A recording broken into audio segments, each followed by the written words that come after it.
عليه وسلموا تسليما اللهم صل على سيدنا مولانا محمد وعلى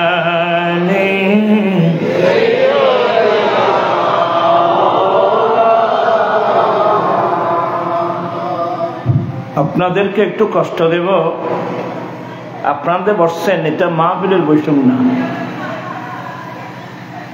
যারা মুরব্বী মানুষ ওরা যেভাবে সুবিধা সেভাবে বসবে, আর আপনারা যারা ইয়ং যুবক আছেন বা আছেন আপনার নামাজের মতো দুজানু হয়ে বসেন, অভ্যাস করুন। আল্লাহুম্মা সাল্লি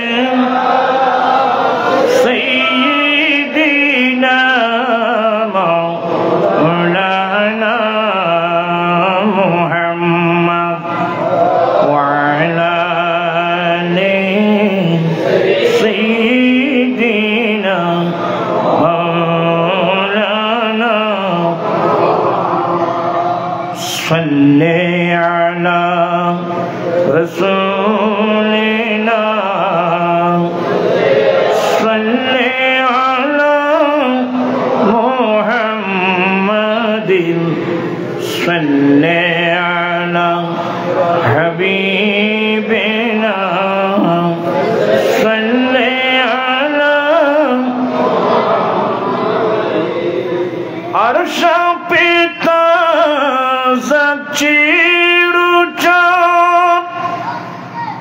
فرشا पे तुरफा दूमदाम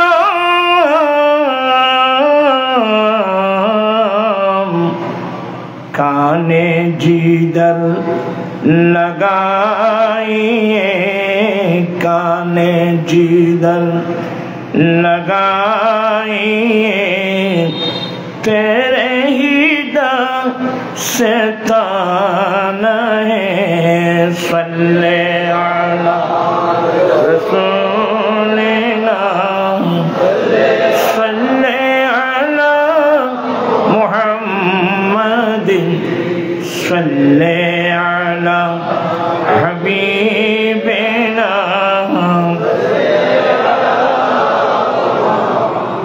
वो जो नती तू कुछ न था वो जो न हो तो कुछ न हो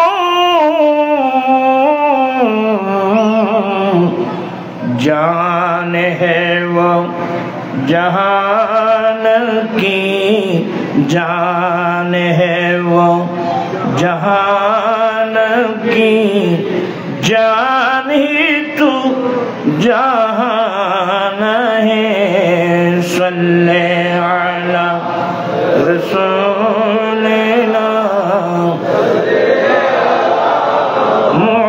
मुहम्मदिन सल्ले अला हबीबिना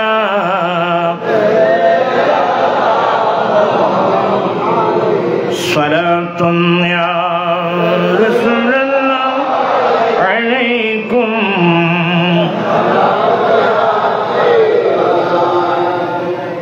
शुदु वजुदश रहमतुल लिल आलमीन मस्जिदे शुद्ध हमारो ये ज़मीन सलातुन या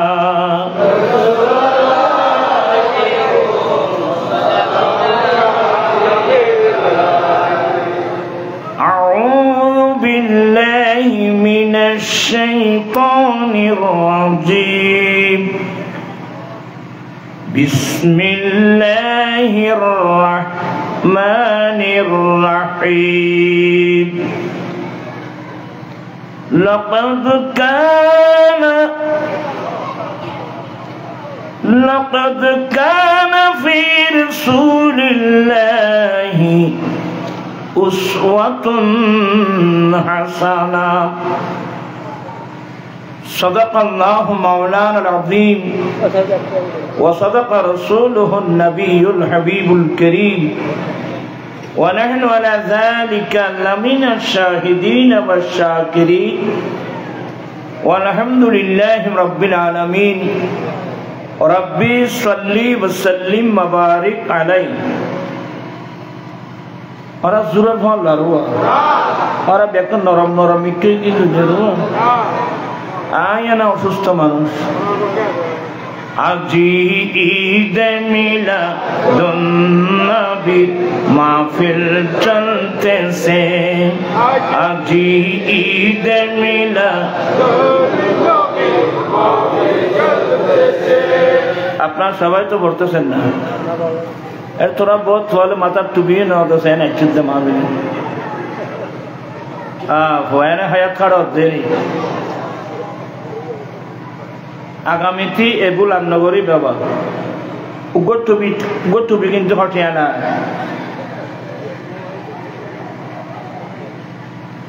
আপনারা আগামীতে সুন্দর ড্রেস পরে মাহফিলে আসবেন আমার রাসূল বলছেন ইন্নাল্লাহা জামিলুন ইউহিব্বুল জামাল আল্লাহ সুন্দরকে আল্লাহ নিজে সুন্দর আল্লাহ সুন্দরকে পছন্দ করে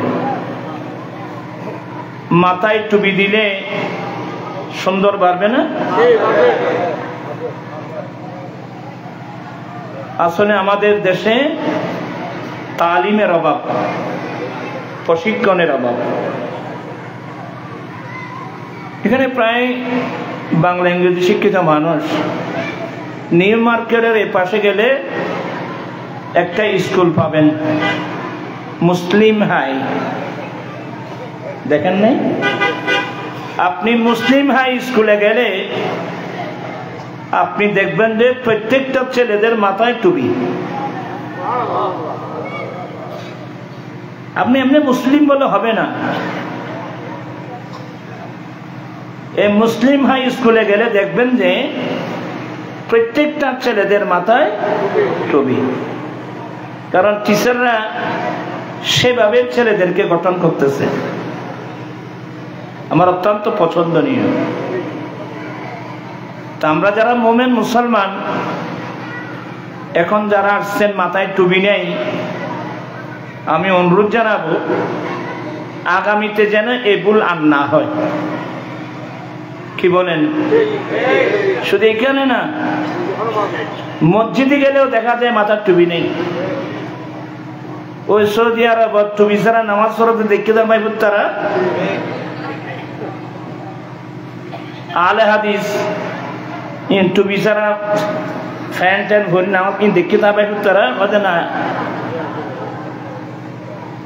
সবার কাছে আমার অনুরোধ থাকবে আমরা যারা পুরুষ আছি মাথায় টুপি ব্যবহার করা এটা আমার রাসূলের একটা সুন্নাত আর এটার দ্বারা আপনার সৌন্দর্য বাড়বে ড্রেস সুন্দর ভালো জিনিস মানুষকে পরিচয় করা যায় কি দিয়ে ইউরাফুন নাসু বিল লিবাস পোশাক দ্বারা মানুষের পরিচিতি পোশাক অনেক সুন্দর জিনিস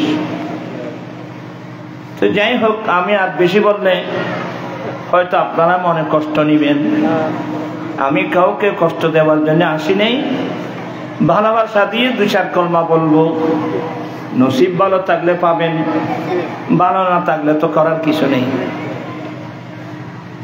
সে তোমার আগামী টুপি ভরিয়ে আসবে না ক্ষণ ক্ষণ আমি আপনি ভাই চাই না তারা মাশাআল্লাহ আল্লাহ কবুল করুক আজি ঈদ মিলাদুন নবী মাহফিল ওই ব্যাগুন নাও ভরো তোরা আজি ঈদ মিলাদুন নবীর মাহফিল চলতেছে আনন্দ উল্লাসে সারা জগৎ ভরেছে আজি ঈদ মিলাদুন বাজি আরো তুলি বসে আরো অনেক খানে ফেলে এর বইও যাই আয় আগতে কইলাম দেখ কষ্ট দিন বাজি বেশিক্ষণ না আয়ে যাইব বা কেন সুন্দর করে বইও না বা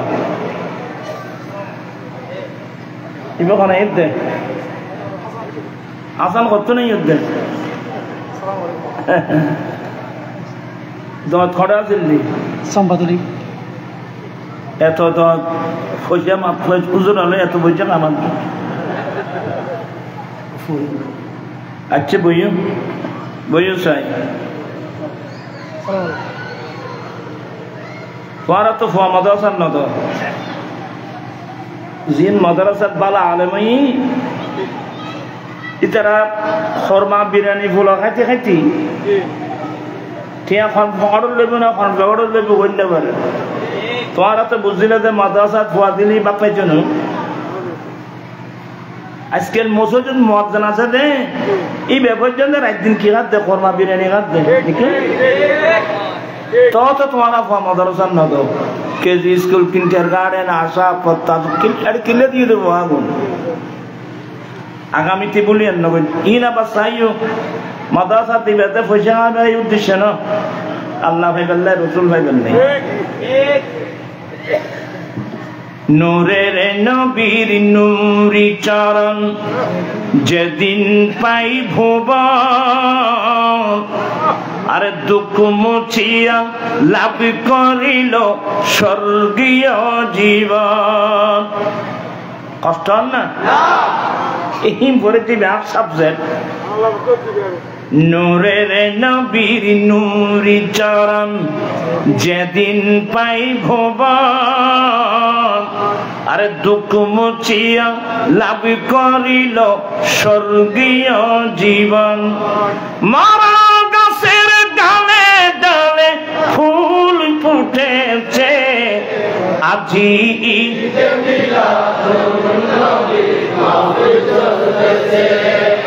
এছাড়া ফল আড়তি তোমার আড়তি এনে গেলে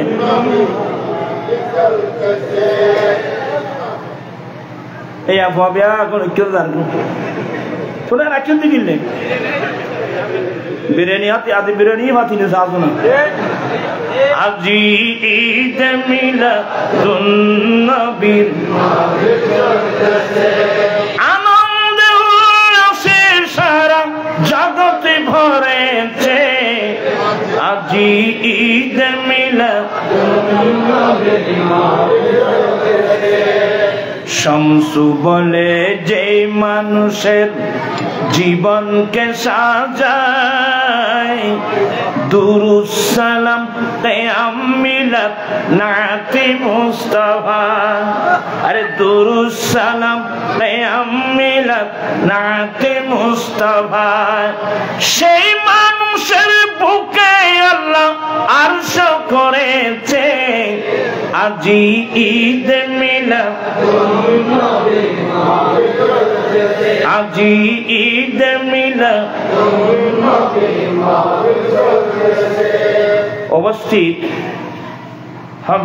হযরত হাফেজ হাকিম বজলুর রহমান মুহাজিরে মক্কি রহমাতুল্লাহ আলাইহি স্মৃতি সংসদের উদ্যোগে পবিত্র ঈদ মিলাদুন নবী সাল্লাল্লাহু আলাইহি সাল্লাম উদযাপন উপলক্ষে আয়োজিত মাহফিলের প্রিয় সভাপতি আজিজ গ্রামী পীর তরিকত মুজাহিদ মিল্লাত আলহাজ মাওলানা মোহাম্মদ গোলাম রহমান আশরাফ শাহ মুদ্দাজিল্ল সজ্জাদা নসীন দরবারে বেতাগি আস্তানা শরীফ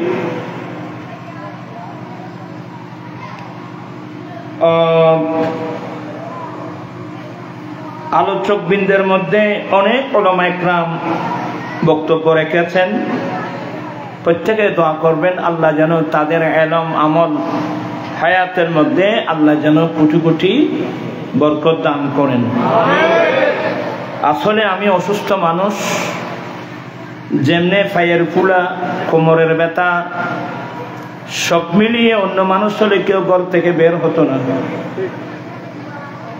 আমি শুধু আসছি কষ্ট করে এই জায়গাটা আমার খুবই পরিচিত জায়গা। হাফেজ বজরুর রহমান মুহাজিরে মক্কি রহমতুল্লাহ আলাইহি, উনি আমার আব্বার তরিকতের শেখ। আমরা ছোটবেলা থেকে এই বেতাগী দরবার শরীফে আসতাম। মৌলানা মুহাম্মদ শাহ রহমতুল্লাহ আলাইহির সঙ্গে আসতাম। এটা 73-এর কথা বলছি, স্বাধীনতার 2 বছর পর আর কি, 73, 74,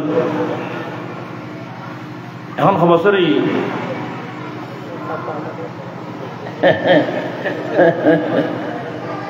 73-74 সালে আমি এখানে আসলাম, নাত পড়তাম। তখন থেকে সবাই চিনে, মাঝখানে আসি নাই এজন্য অনেক মানুষ চিনে না। যারা চিনত অনেক মানুষ মারা গিয়েছে। তো যাই হোক, এই দরবারের সাথে আমাদের মুরব্বীদের সাথে সম্পর্ক আমাদেরও বড় গভীর সম্পর্ক।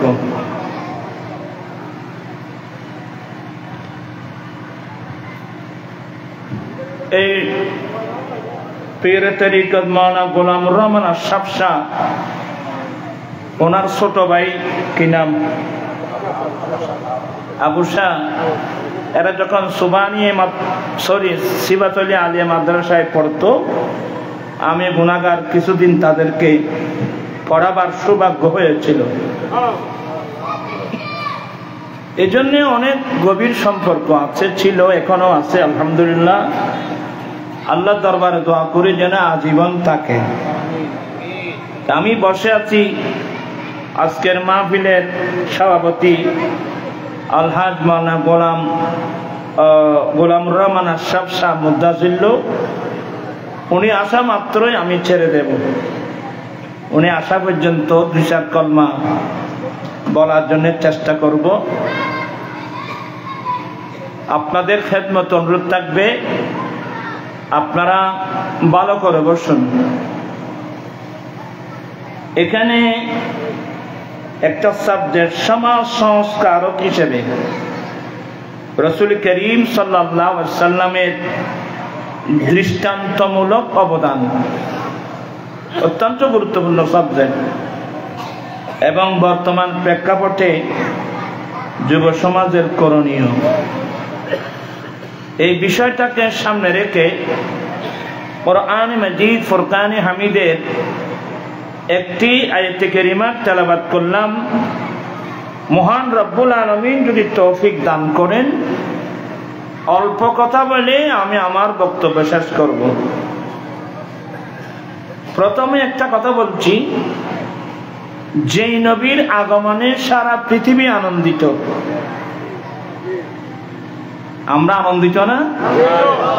এই আনন্দ কিয়ামত পর্যন্ত করলেও শেষ হবে না। তবে কিছু মানুষ আছে, এই আনন্দ ওরা দেখতে পারে না। মিলাদুন নবীকে বেদাত বলে আছে না ধরনের, এ থাকবে, এরা না থাকলে তো সুন্নিরা পরে ঘুমাবে, এরা থাকতে হবে। এসে না মাথিয়া, আল্লাহ দোয়া করবো, আল্লাহ সবাইকে যেন হেদায়েত নসিব করেন।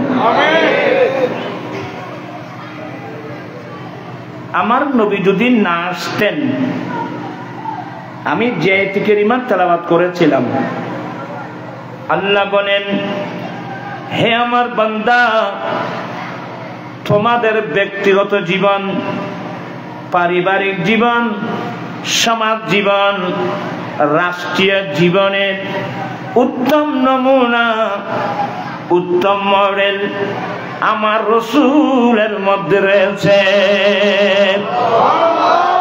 আমার রসুলের মধ্যে তোমাদের জীবনের, তোমাদের লাইফের উত্তম নমুনা রয়েছে। কে মানে?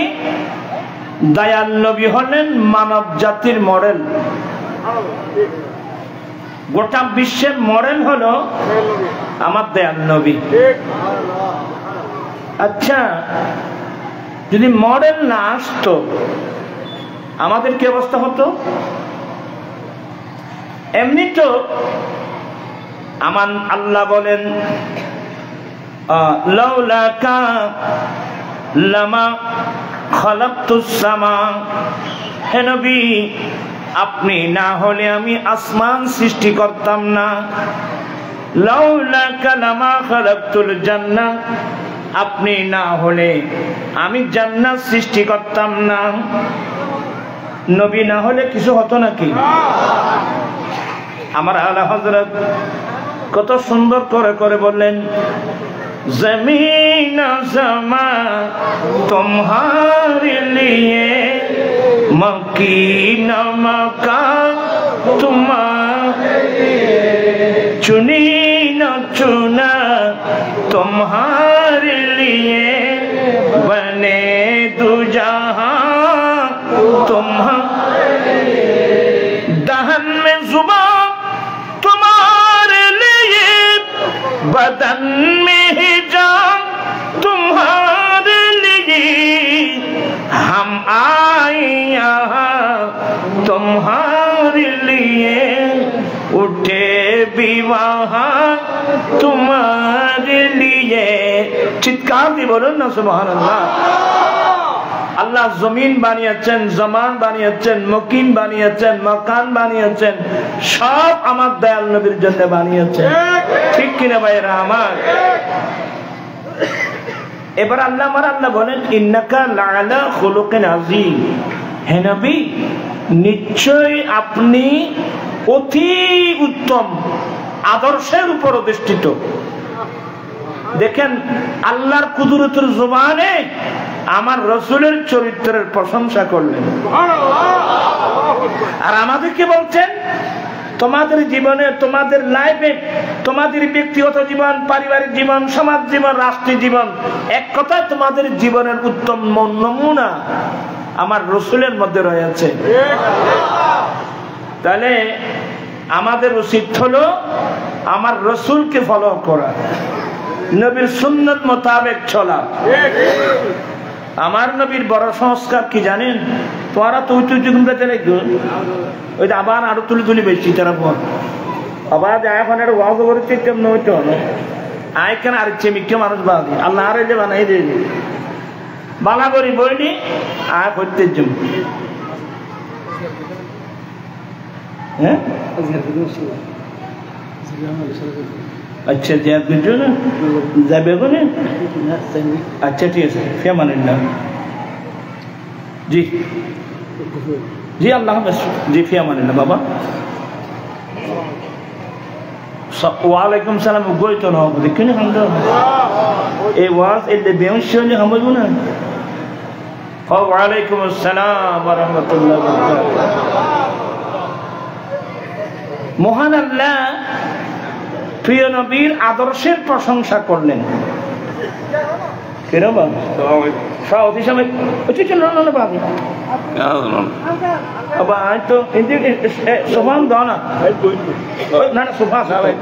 আসো তো বাবা, সোফা আসো তো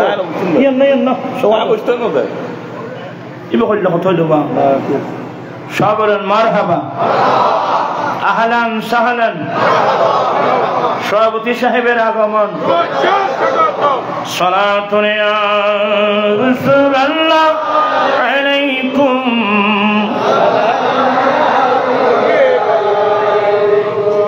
ওই আজকে মাহফিলের সভাপতি ওই সোফায় বসতেছে না, নিচে বসছে। ওই ছোটবেলায় কিছু 2-4 কলমা ওই আগে বললাম না, সিবেত আলী মাদ্রাসায় পড়েছিল। আসলে দোয়া করবেন আল্লাহ যেন তাদের ইলম আমল হায়াতের মধ্যে আল্লাহ যেন কোটি কোটি বরকত দান করেন। আদ-দীনু কুল্লুহু আদব। আমি দেখছি যে শাহ হুজুর পীরে তরিকত আলহাজ মাওলানা গোলাম আশরাফ শাহ মুদ্দাজিল্লাহ আলীর আব্বাজান আলী শাহ রহমতুল্লাহ আলাইহি, উনি আমার আম্মারও পীর মুর্শিদ।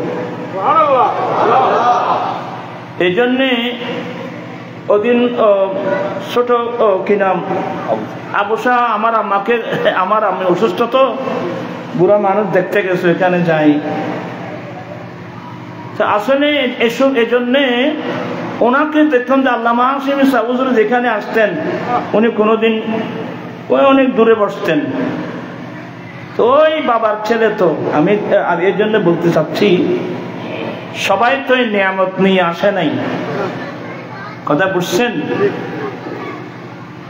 যাই হোক, আমি দোয়া করি আল্লাহ যেন আরো শরীয়ত তরিকত হাকিকত মারফতের এলমের যেন আল্লাহ খজিনা বানিয়ে দেয়, জাতি এদের কাছ থেকে কিছু শিখতে পারবে। যাই হোক, আমার রসুলের বড় সংস্কার, দুটো কথা বলে শেষ করে দেব। আমার নবী যখন পৃথিবীর জমিনে আসলেন, আমার নবী দেখলেন যে 1 নম্বর বর্ণের বৈষম্যতা। আপনারা যারা শিক্ষিত লোক কম মনোযোগ। আমার নবী পৃথিবীর জমিনে এসে দেখলেন যে বর্ণের বৈষম্যতা, সাদা কালার পার্থক্য। অপর দিক দিয়ে দেখলেন যে আইনের বৈষম্যতা। বড় লোক অপরাধ করলে তেমন শাস্তি নেই, গরিব মানুষ অপরাধ করলে 16 আনায় 32 আনা বিচার। একদিক দিয়ে আইনের বৈষম্যতা, অপর দিক দিয়ে বর্ণের বৈষম্যতা। আর একটু যদি সামনে যান, আজকাল তো ছেলেরা স্টাডি করে না, এটা হিন্দু প্রথা। বর্ণের বৈষম্যতা, আইনের বৈষম্যতা, এগুলো হিন্দু প্রথা। আপনারা নোট রাখবেন, হিন্দুদের মতে তাদের পবিত্র গ্রন্থ মনুশাস্ত্র, সেই মনুশাস্ত্রের মধ্যে ওরা হিন্দুদেরকে 4 ভাগে ভাগ করছে। কয় ভাগ? ব্রাহ্মণ, ক্ষত্রিয়, বৈষ্ণব, শূদ্র, 4 ভাগে বিভক্ত। বৈষ্ণব এবং শূদ্র এই 2 বর্ণের মানুষ তাদের ধর্ম মতে একেবারে নির্মম, যার কারণে বৈষ্ণব শূদ্র যেখানে থাকবে ওখানে কোনো ব্রাহ্মণ বসবে না।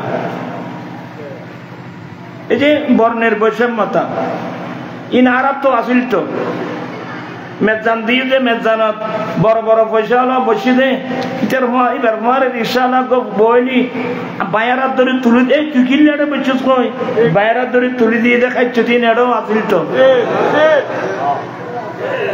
এখনো আছে নাকি? খবরদার।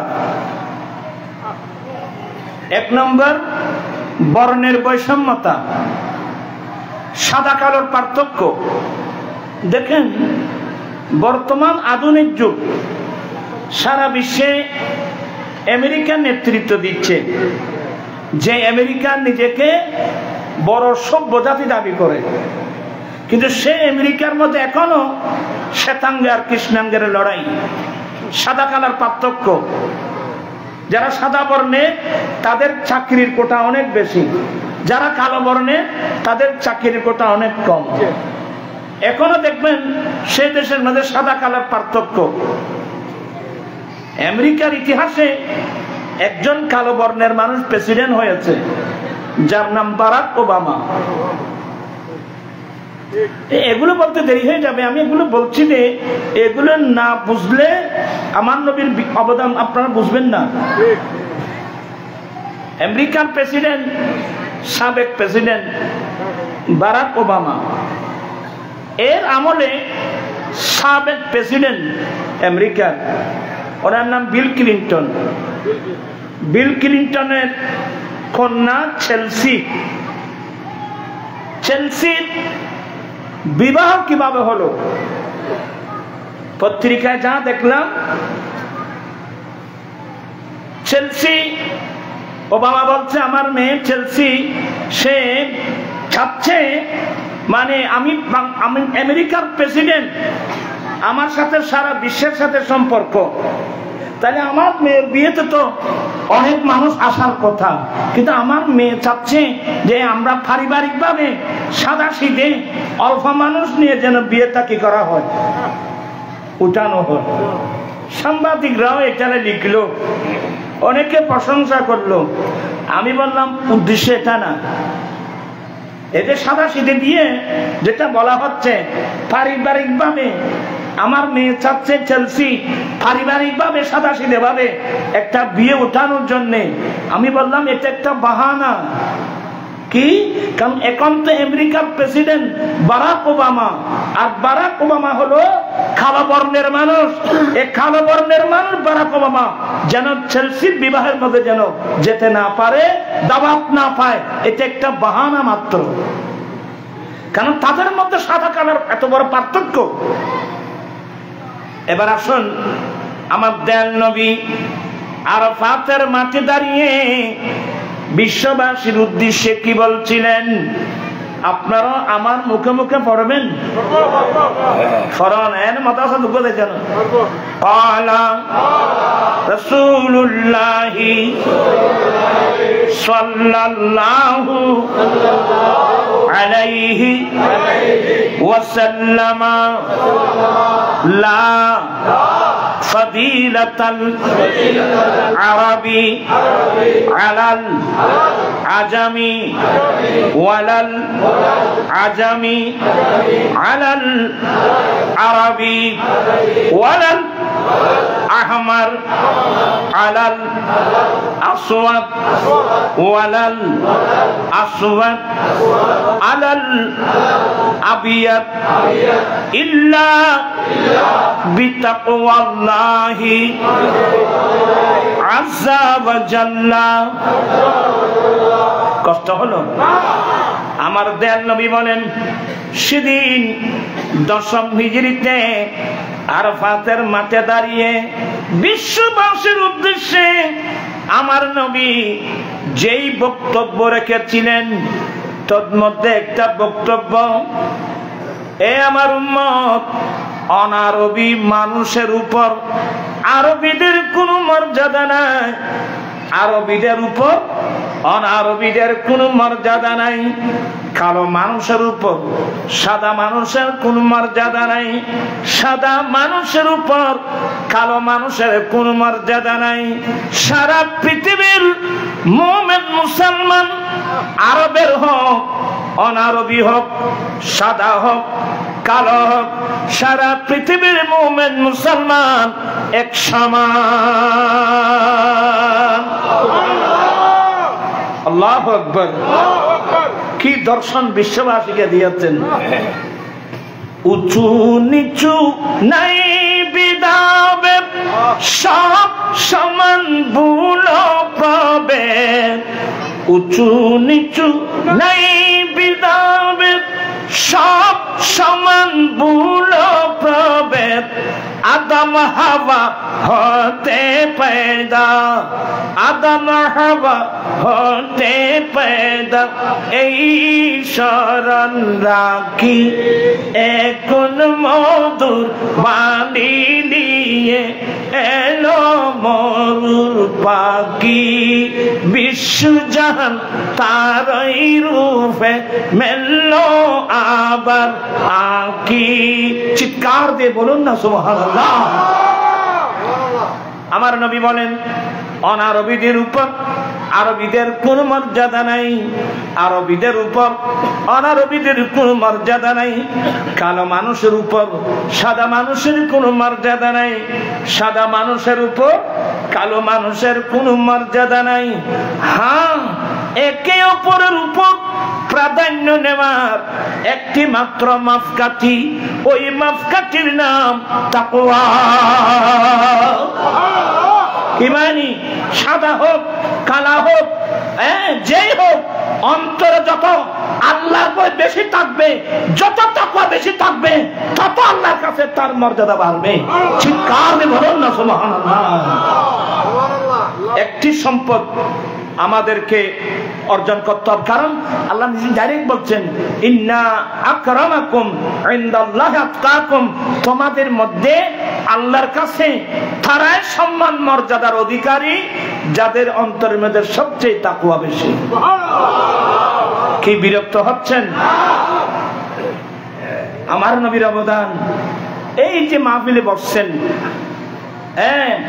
প্রায় 1000-এর কাছাকাছি মানুষ, বাইরে ভিতরে মানুষ বসছেন।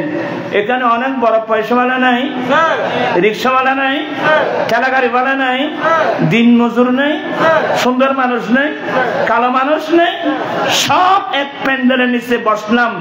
কেউ কি কারো দিকে কোনা চোখে দেখছে? এই যে সাম্যনীতি, সমস্ত বৈষম্যতা উৎখাত করে বিশ্ববাসীকে সাম্যনীতি উপহার দিয়েছেন নবী মুহাম্মদ রাসূলুল্লাহ সাল্লাল্লাহু আলাইহি ওয়াসাল্লাম। চিৎকার দিয়ে বলুন না সুবহানাল্লাহ। আল্লাহু আকবার।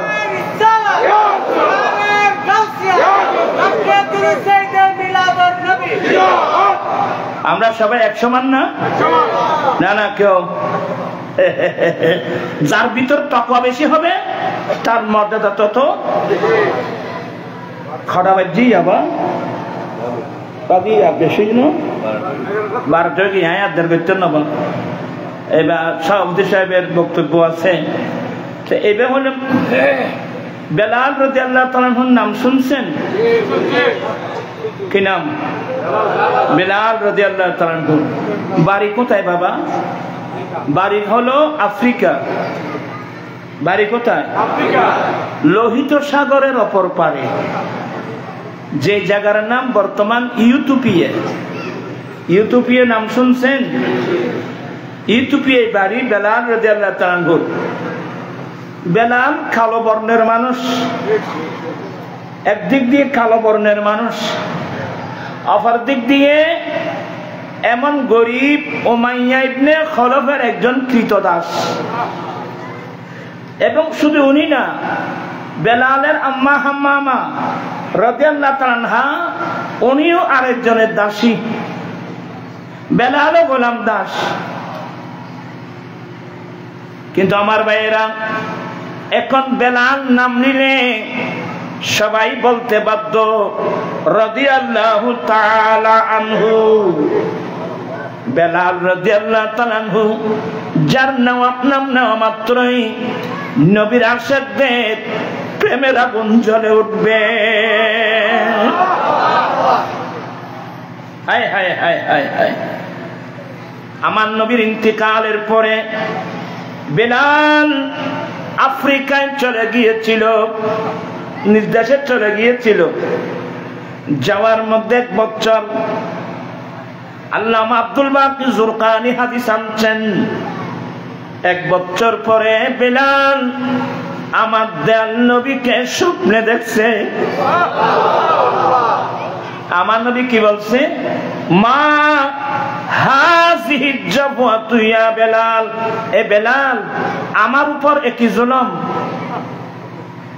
হে বেলাল আমার উপরে কি জুলুম? তার মানে এ বেলাল, আমি নবীর ইন্তেকালের পরে 1 বছর যাবত মদিনার জমিনে তুমি বেলালের প্রেমের আওয়াজ, আযানের আওয়াজ আমি শুনছি না। 1 বছর ধরে তুমি বেলাল যে আল্লাহ আল্লাহ রাসূলের প্রেম আর ভক্তি নিয়ে আযান দিতে, সে আযান 1 বছর ধরে আমি শুনছি না। আমি নবীর কষ্ট হচ্ছে। একই জুলুম।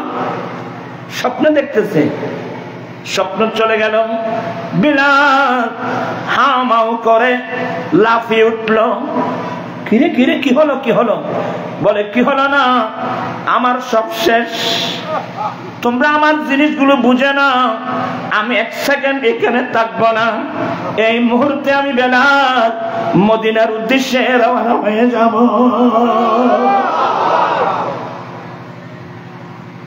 এখন তো অনেক মানুষ মদিনায় যেতে চায় না, গেলেও নবীর জিয়ারতের নিতে যায় না। কত ধরনের মুসলমান আছে। একজন লেখছে যে নবীর জিয়ারতের নিতে মদিনায় যাওয়া এটা নাকি গুনাহ সবর।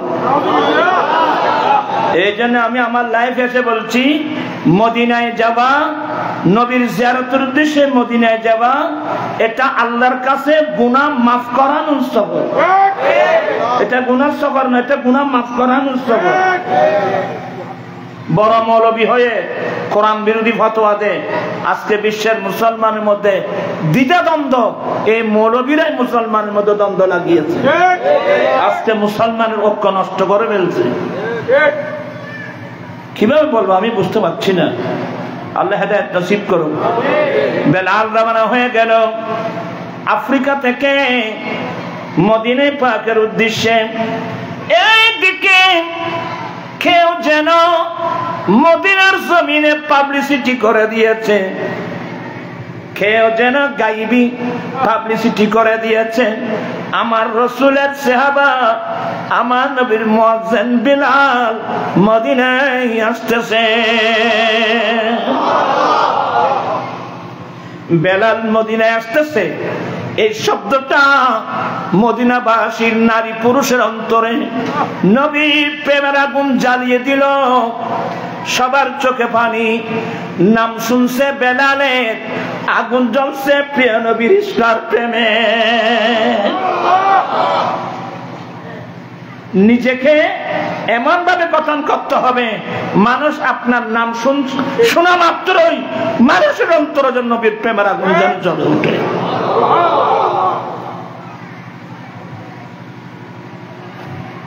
মদিনাবাসী করেছিল না, নারী পুরুষ মহিলারা বুরকা পরে রাস্তায় এসে গেল। আচ্ছা, বেলাল কি সুন্দর মানুষ?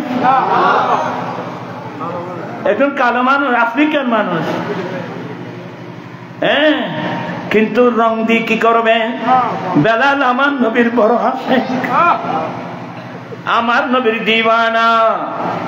নারী পুরুষ সবাই নাম ধরছে বেলালকে।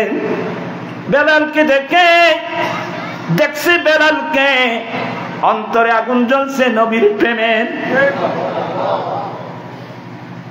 অনেক কষ্ট করে মদিনায় আসলেন। সিদ্দিক আকবর বললেন, বেলাল একটি আজান দাও না, তোমার আজান শুনছি 1 বছর হয়েছে। বেলাল আমি আজান দিতে পারবো না। ফারুক আজম বললেন, বেলাল আজান দাও না, বলেন আমি আজান দিতে পারবো না। উসমান জুন্নুরাইন বললেন, বেলাল আজান দিচ্ছে না। মাওলা আলী শেরে কথা বলতে, বেলাল আজান দাও না, বলে আমি দিতে পারবো না। কিরে, তো কিছু চালাক মানুষ ছিল, ওরা বলে এক কাজ করো, বেলাল কারু কথা রাখবে না, একটা কাজ করো, আমার দয়াল নবী 2 জন নাতি আছে, ইমাম হাসান ইমাম হুসাইন, এরা যদি বেলালকে আজান দিতে বলে, বেলাল জীবনে কোনোদিন ডিনাই করতে পারবে না।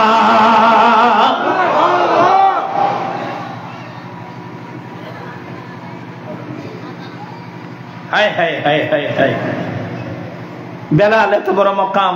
ইমাম হাসান এবং হুসাইন রাদিয়াল্লাহু তাআলা বলছেন, বেলাল আজান দাও না। আর কোন শব্দ নেই। আমার নবীর নাতিদেরকে তো নারাজ করতে পারবে না, এটা নবী কষ্ট পাবে। বেলাল আজান দিচ্ছেন, আজান দিতে দিতে বেলাল রাদিয়াল্লাহু তাআলা শিন উচ্চারণ করতে পারত না, আশহাদু বলতে পারত না, আশহাদু বলতো। আশহাদু আল্লা ইলাহা ইল্লাল্লাহ কোন মতে বলছেন, আশহাদু আন্না মুহাম্মাদার রাসূলুল্লাহ শব্দ বলতে বেলাল বেহুশ হয়ে জমিনের মধ্যে পড়ে গেল। কিরে বেলাল, তোমার এই অবস্থা? বলে আমার অবস্থা, আমি যখন আযান দিতাম, আমি আশহাদু আন্না মুহাম্মাদ রাসূলুল্লাহ বলতাম, আমার দুটা চোখ আমার দয়াল নবীর চেহারার দিকে তাকতো। তো ডক্টর ইমাম গজ্জালি, কে বলছেন? যে ডক্টর ইকবাল বোধহয়, রহ গয়া রসমে আযা রূহে বেলালি না রহি। বেলালের আযান দেওয়ার রসম আছে, কিন্তু বেলাল যে প্রেম নিয়ে আযান দিত সেই প্রেম তো না। তা আমি এই কথাটা কেন আনলাম? অষ্টম হিজরি আমার নবী বিজয় বেশে 10,000 মুজাহিদিন নিয়ে বিজয় বেশে মক্কা প্রবেশ করলেন। সেদিন আমার নবীর বিরুদ্ধে করার শক্তি কাফের মুশরিকদের ছিল না। আমার নবী প্রথমে আল্লাহর ঘর খানায়ে কাবা পরিষ্কার করলেন ফাওড়া দিয়ে।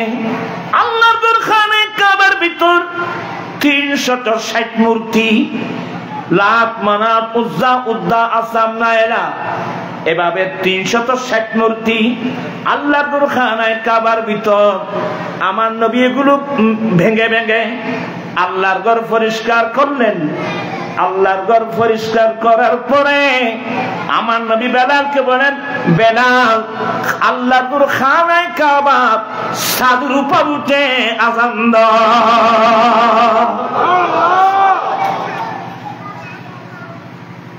বেলাল খানায়ে কাবা ছাদের উপর উঠে যাও। বেলাল বলে এই সুযোগ, বেলাল বলে এই সুযোগ এতদিন যাবত আরবের মানুষ আমরা কালো মানুষের অধিকার, আমাদের অধিকার থেকে ওরা বঞ্চিত করেছিল, আমাদেরকে গোলামের মতো ব্যবহার করত, গরু ছাগলের মতো ব্যবহার করত। আমাদের অধিকার প্রতিষ্ঠা করতে বলা রাসূল যখন এসে গেল, নবীর নির্দেশ পেয়ে বেলাল বলে আর দেরি করতে পারবো না। বেলাল লাফ দিয়ে খানায়ে কাবার ছাদের উপর উঠে গেল। তারিখে ইবনে হিশামে লিখতেছে, তখন খানায়ে কাবার চতুর্পাশে পাহাড়ের পাদদেশে উপরে প্রায় 60,000 আরবের মানুষ, নারী পুরুষ 60,000। একজন দাঁত কামড়ে বলতেছে, দাঁতে দাঁতে কামড়াচ্ছে। তার যেমন কিনে তুমি এভাবে করতেছো কেন? বলে ভাই এভাবে করতেছি, এই দৃশ্যটা দেখার আগে আমার আব্বা যে মারা গিয়েছে অনেক ভালো হয়েছে। এ খালাইয়েরে আর মাথার উদ্দি খানায়ে কাবা ছাদের দেয়নি, আর বাপে হাত ফেল করতো। নাউজুবিল্লাহ। এ খালাইয়েকে আর মাথার উদ্দি উড়িল। দেখেন বর্ণের বৈষম্যতা কোন পর্যায়ে চলে গেছে। আরেকজন বলে আলহামদুলিল্লাহ। বলি কিরে? বলে ভাই আজকের এই দৃশ্য দেখার আগে আগে আমার বাবা যে মারা গিয়েছে, আল্লাহর শুকর। এবার বুঝেন, আমার নবী বলেন, বেলাল তুমি খানায়ে কাবার ছাদের উপর উঠো। উদ্দেশ্য কি?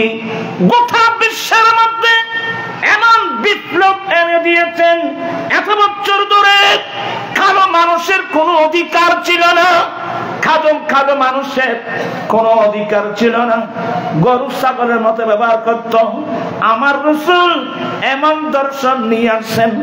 আমার নবী বলেন, কালো মানুষের উপর সাদা মানুষের কোনো মর্যাদা নাই, সাদার উপর কালো মানুষের কোনো মর্যাদা নাই।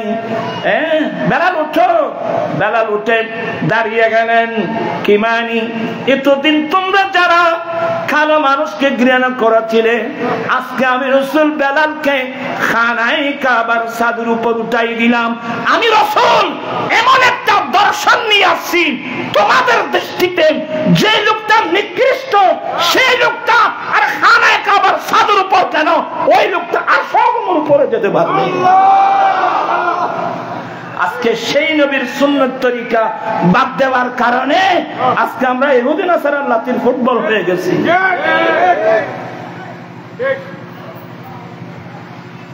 আজকে বেলাল এখন খানায়ে কাবার ছাদের উপর সারা পৃথিবী দেখতেছে। আর যারা ইমানদার এরা তো বুঝতে পারছেন যে সাদা কালার কোন পার্থক্য ইসলাম ধর্মের মধ্যে নেই। তো বেলাল খানায়ে কাবার ছাদের উপর। তো বেলাল বলেন, নবী গো, এতদিন তো আমি আজান দিয়েছিলাম আল্লাহর ঘর খানায়ে কাবার দিকে মুখ করেন, তো আজকে তো আপনি আমাকে খানায়ে কাবার ছাদের উপর উঠাই দিয়েছেন, আমি আজান দিব কোন দিকে? বড় মজার বিষয়, আমার নবী মুস্কি হেসে বলছেন, এই বেলাল আর কোন দিকে ফিরে আজান দেবে? আমি নবীর দিকে মুখ করে আজান দাও। আল্লাহু আকবার, আল্লাহু আকবার। এই মাসলা কোথায় পাবেন? তারিখ ইবনে হিশামের মধ্যে রওয়ায়াতগুলো পাবেন আপনারা। আমি আর এখানে যাচ্ছি না, আমি শুধু বুঝাতে চাচ্ছি এক সময় সাদা কালার যে পার্থক্য ছিল, আমার রাসূল এগুলো কি করে দিয়েছেন। আরেকটা জিনিস, রাত তো বেশি গিয়ে গবা, আমি অসুস্থ মানুষ, আজিবা গোড়া দিন তো বাকির দায়িত্ব বেশি আছে, অন্যতম সাংবাদিক সম্মেলন, আবার ওদিকে এর সাথে দেরি গিয়ে গেবা যাতে বোধ আয়ান অশিক্ষা মিক্ষে। তো যাই হোক, খারাপ না বাদি কিনলে সারা কিনছেন সারা লাগছে না বাদি। আমার একজন ড্রাইভার ছিল, বাড়ি কোথায় বলবো না, কারণ হয়তো ওরা শুনলে আঘাত পাবে। বাচ্চা, তার বাসাটা খুব মায়াবী। এক সময় আমার গাড়ি ড্রাইভ করে আমার ঢাকা দিকে যাচ্ছিলাম, বলে মামা এই যে কথাবার্তা এলে আমি কি একটা কথা বলবো, একটা কথা জিজ্ঞেস করবো? বলে তুমি কি বলো? কি একটা কথা? তুমি যত ইচ্ছে তত বলো। মা, আমার মনে চায় আমি ফ্যামিলি নিয়ে চট্টগ্রামে চলে আসি। কেন? তুমি এখানে কি দেখছো? বলে মামা, আমাদের বাড়িতে, আমাদের দেশে আমরা যাদের গাড়ি ড্রাইভ করতাম, ওরা আমাদেরকে খাবার দিত ওই দারোয়ানের সঙ্গে সিঁড়ির গুঁড়া। আমাদের দেশে, আমাদের এলাকায় যে মানুষের আমি গাড়ি ড্রাইভ করতাম, সে আমাকে খাবার দিত দারোয়ানের সঙ্গে কোথায়? সিঁড়ির গুঁড়ায়। তো এখানে কি দেখছো? বলে মামা এদিন দেখলাম, আমি যেদিন থেকে আপনি গাড়ি চালাচ্ছি, কত বড় বড় পয়সাওয়ালা মানুষ আপনাকে দাবার দিচ্ছে, আর কোনোদিন তো আপনি আমার ছাড়া কোনোদিন খানা খান নাই। আর এখানে দেখতেছি বড় পয়সাওয়ালা, রিক্সাওয়ালা, ড্রাইভার, মালিক কোনো কি নেই, কোনো ভেদাভেদ নাই, একসঙ্গে বসে খানা খাচ্ছে। মামা এটা আমাকে আকৃষ্ট করছে, আমার অন্তর্চা আমি ফ্যামিলি নিয়ে চট্টগ্রামে চলে আসি। আসলে ছেলেটার কথা সত্য। আমি নর্থ বেঙ্গলে অনেক জায়গায় গিয়েছি, এগুলো আমি মার্ক করছি। ওখানে এমন এমন পয়সাওয়ালা আছে, নিজের ড্রাইভারকে নিয়ে একসঙ্গে বসে কি খায় না, খানা খায় না। আলহামদুলিল্লাহ, আমরা চট্টগ্রামের মানুষ, আর চট্টগ্রামের সাথে ডাইরেক্ট মদিনার সাথে সম্পর্ক চট্টগ্রামের সাথে। এই জন্য আমাদের মধ্যে সে ভেদাভেদ, আমাদের মধ্যে সে ভেদাভেদ নাই। যারা আরব স্থানে থাকে, কত বড় পয়সাওয়ালা আরবি, খানা খাতে বসছেন, নিজের দোকানের শ্রমিক দেখা, আমার সঙ্গে খানা খা। এটা আমার ইসলামের, এটা ইসলামের শিক্ষা। কিন্তু শ্রমিক হয়ে এত বড় আরবের সঙ্গে যদি খানা খাতে না বসেন, বলে তুই হিংসুক, ওরা মাইন্ড করবে। আসলে এটাই ইসলামের রূপ। আমাদের এখানে আল্লাহ রহমতে খানা খেতে গিয়ে বড় ছোট কোনো কি নেই, কোনো ভেদাভেদ নাই। এটাই ইসলামের সৌন্দর্য। এই সিস্টেম নিয়ে এসেছেন নবী মুহাম্মদুর রাসূলুল্লাহ সাল্লাল্লাহু আলাইহি ওয়াসাল্লাম। আপনারা খুশি না বেজার? তবে ইদানিং একটা বিপদ দেখতেছি। একটা চ্যাপ্টার শুরু হয়ে গেল, ভিআইপি নামাতে মানুষ এগুলো ভিআইপি, এটা তো আরেক বিপদ। শুধু এখানে না, আমি যখন আরফাতের মাঠে গেলাম, গাড়ির পিছনে লেখা ভিআইপি, এন দোলাই দিলেন আরফাতর মারো। ইসলাম আসছে, এখানে বিএফির কোন সুযোগ নাই। আমরা সবাই উঁচু নিচু নাই, বিদাবেদ সব সমান, ভুল প্রভেদ আদম হাওয়া হতে। আচ্ছা বাবা, আমরা এক বাবার 6 ভাই 7 ভাই, একজন ছোট ভাই ল্যাংরা লুলা। আচ্ছা বড় ভাইয়েরা কাকে কি ঘৃণা করে না আদর করে? প্যার করে, আদর করে। ঠিক তদ্রূপ ইন্নামাল মুমিনুনা ইখওয়া, মুমিন মুমিন ভাই ভাই। বড় পয়সাওয়ালা হলে, একজন রিকশাওয়ালা হলে আপনি ছোট ভাইয়ের মতো আদর করতে হবে, ঠিক না ভাইয়েরা? এই আদর্শ বিশ্ববাসীকে উপহার দিয়েছেন নবী মুহাম্মদ রাসূলুল্লাহ সাল্লাল্লাহু আলাইহি ওয়াসাল্লাম। ওরা ইন আবার দিস দেন, এত তোর ইন দিস দেন, আবার দিস দেন। বোমা পড়তে দেখান না, মাইক দে ডাইরেক্ট ইন নদিস। আল্লাহ পাক এই মাহফিলকে কবুল করুক। আমিন। বর্ণের বৈষম্যতা আমাদের দেশে আরেকটা কথা শেষ, আরেকটা হলো আইনের বৈষম্যতা। মুসলিম শরীফের হাদিস, ফাতেমা নামক একজন মহিলা চুরি করেছে, মামলা দিয়েছে আমার নবীর দরবারে। কুরাইশ বংশের মানুষ মিটিং ডাকছে, কি অমুক মহিলা চুরি করেছে, নবীর দরবারে মামলা গিয়েছে। নবী তো আল্লাহর আইন মোতাবেক কি করে দিবে? চুরিটা মহিলার হাত কেটে দেবে।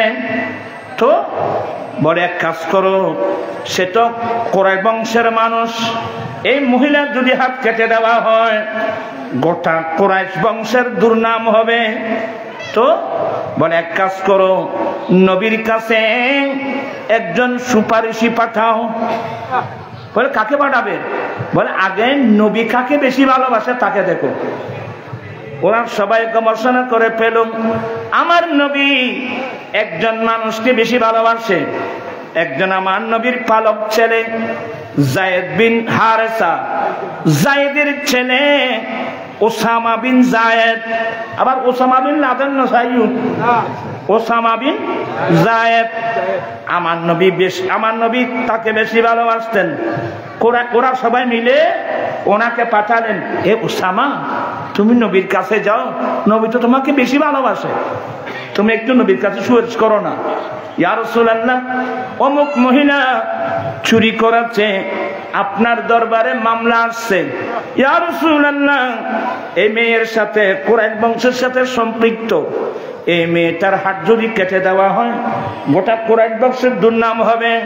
আমি আসছি একটু সুপারিশ করার জন্য, হাত না কেটে অন্য একটা শাস্তি দিয়ে। ওসামা গেল, আমার নবী ওসামা কি জন্য আসছো? নবী ন জানার ওসামা বলে নবীকে একটু সুপারিশ নিয়ে আসলাম। কিসের সুপারিশ? এই সুপারিশ। এই কথা বলা মাত্রই আমার নবী রেগে গেলেন, এই ওসামা, ইহুদিরা ধ্বংস হয়েছে, নাসারারা ধ্বংস হয়েছে। কারণ ইহুদি নাসারার একটা স্বভাব, বড় লোকে অপরাধ করলে তেমন বিচার করা হতো না, গরিব মানুষ অপরাধ করলে 16 আনায় 16 আনা বিচার। এই বৈষম্যতার কারণে ইহুদিরা ধ্বংস হয়েছে, নাসারারা ধ্বংস হয়েছে। এই উসামা শুনো, আল্লাহর কসম করে বলছি, যেই যার কুদরতের হাতে আমি নবীর জান, সে সত্তার কসম করে বলছি, লাউ আন্না ফাতেমাতা মুহাম্মাদিন সারাকাত লাকাতাতু ইয়াদাহা, আমি আল্লাহর কসম করে বলছি, এ ফাতেমা নয়, মুহাম্মদ সাল্লাল্লাহু আলাইহি সাল্লামের কন্যা ফাতেমাতুজ জাহরা যদি চুরি করে, আল্লাহর কসম আমি আল্লাহর কোরআন মোতাবেক হাত কেটে দেব। কি মানে? বর্ণের বৈষম্য তো আমার নবী উঠাই দিয়েছেন, আইনের বৈষম্য তো আমার রাসূল উঠাই দিয়ে বিশ্ববাসীকে কি সুন্দর একটা সাম্যনীতি উপহার দিয়েছেন নবী মুহাম্মদ রাসূলুল্লাহ। এগুলো নিয়ে আলোচনা করলে সারা রাত চলে যাবে, আলোচনা শেষ হবে না। তবে আমরা সেই রাসূলের সুন্নাত আদর্শ তরিকাগুলো এখনো পর্যন্ত আমরা ধরে রাখতে পারিনি। বাকি আলোচনা ইনশাআল্লাহ আজকের মাহফিলের সভাপতি উনি মূল্যবান বক্তব্য রাখবেন। আমরা সবার জন্য একটু দোয়া করবেন। আয়াবাদ অসুস্থ মানে আলাদা দোয়া করবেন, আর আম্মা অসুস্থ ইনশাআল্লাহ। আজকে তো আমরা আহলে সুন্নাত ওয়াল জামাত ঐক্যবদ্ধ, আপনার খুশি নেবে, খুশি নেবে সবাই হাত উঠে সবাই হাত। আল্লাহু আকবার, ইয়া রাসূলুল্লাহ, ইয়া সাদম দস্তগীর। আমার 2 বছরের কষ্ট সমস্ত সুন্নি জনতাকে এক প্ল্যাটফর্মে আনার জন্য। আলহামদুলিল্লাহ, গুনাহগারের প্রচেষ্টা কি হয় নাই, বৃথা যায় নাই। এবং শুধু আমি না, আমার পাশাপাশি হাজার হাজার আমাদের ভাইয়েরা ঐক্যের জন্য আপ্রাণ চেষ্টা চালিয়েছিল। প্রত্যেকের প্রচেষ্টা আল্লাহর দরবারে কবুল হয়েছে। এখন আমরা একটা প্ল্যাটফর্মের মধ্যে এসে গেলাম। আপনারা সবাই খুশি আছেন তো? এই সুন্নিদের ঐক্য দেখে এখন অনেকে ভীত, অনেকে ভীত। আসলে সত্যি সারা বাংলার সুন্নি জনতা প্রত্যেকটা দরবার যদি এক হয়ে যায় তাহলে গোটা বাংলাদেশ সুন্নিদের বাংলাদেশ, ঠিক কিনা ভাইরা আমার? আজকে আমাদের সুন্নিরা বিভিন্ন দিন দ্বিধাদ্বন্দ্ব হওয়ার কারণে আমাদের দুরবস্থা। ইনশাআল্লাহ আমরা এগুলো কেটে উঠছি। আজকে আমাদের সাংবাদিক সম্মেলন দেখেননি? ইনশাআল্লাহ আরো অনেক আলোচনা আছে। আমাদের আংশিক কমিটি হয়েছে, আগামী 27 তারিখ পূর্ণাঙ্গ কমিটি করার পরে আমরা গোটা বাংলাদেশে ঢাকায় সুন্নিদেরকে নিয়ে একটা বিরাট সুন্নিদের গণজামায়াতের ডাক দেব ইনশাআল্লাহ। আমরা সেই জামায়াতের মধ্যে ডাক আসলে আপনারা এখান থেকে গাড়ি নিয়ে যাবেন তো? বাকি আলোচনা আমার আজিজ আজকের মাহফিলের যিনি সভাপতি, এই বেতাগী দরবার শরীফের সাজ্জাদা নশীন আজকের আমি মুজাহিদ মিল্লাত আলহাজ মাওলানা শাহ গোলামুর রহমান আশরাফ শাহ মুদাজিল্ল, উনি সভাপতির সামনে বক্তব্য রাখবেন এবং আমার আম্মা জানের জন্য একটু দোয়া করবেন, আমার জন্য একটু দোয়া করবেন। আসলে এভাবে অনেক নারী পুরুষ অসুস্থ, মেডিকেলে গেলে তো বোঝা যায়। সারা বাংলায় না, সারা বিশ্বের অনেক অসুস্থ মানুষ আছে, সবার জন্য দোয়া করা হবে।